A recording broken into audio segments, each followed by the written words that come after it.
episode, pag-uusapan natin yung dalawang module from our finals this semester. Module 7, Logic, and Module 8, Apportionment and Voting. So, tara, let's start now with Logic.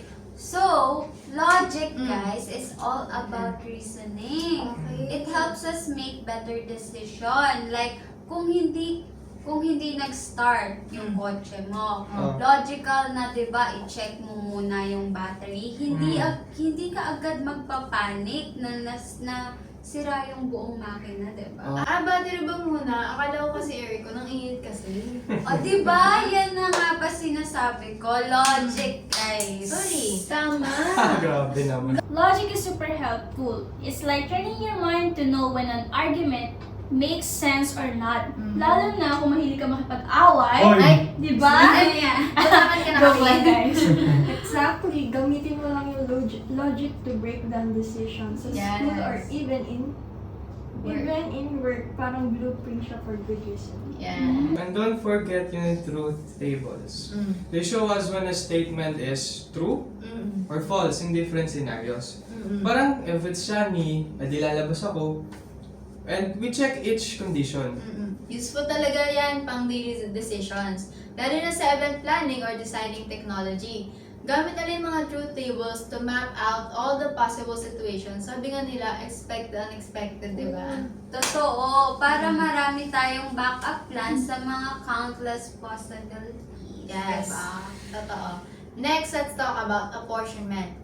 It's how we divide resources like seats in government based on population. Kung mas maraming tao sa isang lugar, tapos halimbawa sa Caloocan, mas marami yung mga seats sa kanila, yung mga tao doon, yung mga government officials. Simple lang, di ba? Tama, apportionment is used in real life.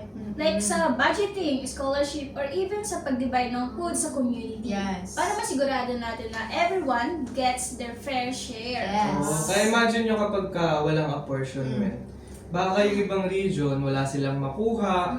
Yung mga relief goods, ayuda ganun. Tama. O ang mas masama, baka sobra-sobra pa yung sa ibang region. Kaya kailangan fair.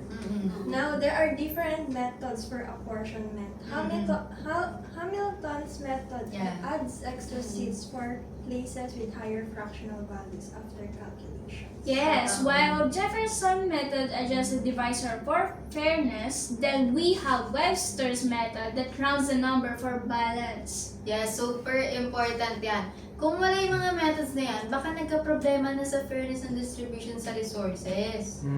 Totoo, specifically sa pandemic, like yung vaccine distribution. Totoo. Tama, di ba? And now, let's talk about voting naman, guys. We all know how important voting is in our society. Yes, di ba butante na tayo lahat dito?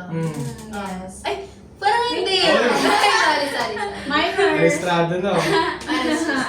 Okay. Okay, di ba? It's how we choose leaders and make decisions. Yes. Pero did you know, guys, there are different voting systems. Talaga?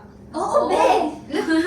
First lang, ranking method. Pinakasimple siya. Yung Okay. candidate na may most votes wins. Mm. No need for ranking. Okay. Pero, paano kapag may tie? Doon na papasok yung round of elections where we use ranked choice to break the tie. So, guys, next Ano? is board account. Board count. For the count. Board count. Oo. Oh, board For the count. Board account. Board account. For the count. Okay. Instead of just counting first place, first place votes, Okay. we rank all candidates. Okay. It's more fair since it's look at all preferences, not just the top choices. Oh. And last, the pairwise comparison method. Parang elimination down sa mga sports tournament where candidates face off together and the one who wins the most match-up wins, di ba? Yung mga nasa high Q, di ba guys? Yan.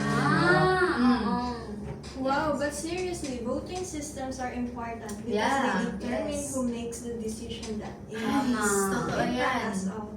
Fairness matters here. Talaga. Totoo. Tama, kaya yung apportionment, yung voting, nakakatulong talaga siya sa buhay natin. Lalo na sa pag-create ng fair system. Yeah. Magagamit natin yun sa work, sa school, Saan pa ba? Sa bahay. All these concepts play a huge role sa ating mga choices together. Oo.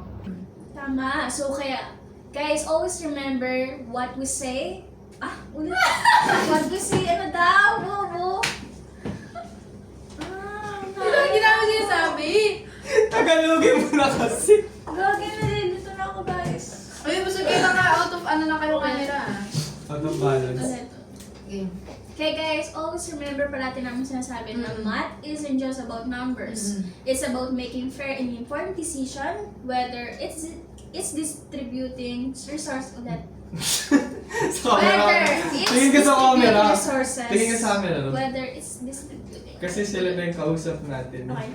So guys, always remember, lagi namin sinasabi na math isn't just about numbers. It's about making fair and informed decisions. Whether it's distributing resources or choosing who lead us. This concept really matter. Yes. So guys, always remember, lagi namin sinasabi na math isn't just about numbers. It's about making fair and informed decisions. Whether it's distributing resources or choosing who lead us. This concept really matter. Yes. And we think that's it for today's episode, Math Lang people. We hope you learned something new today about logic, apportionment, and voting.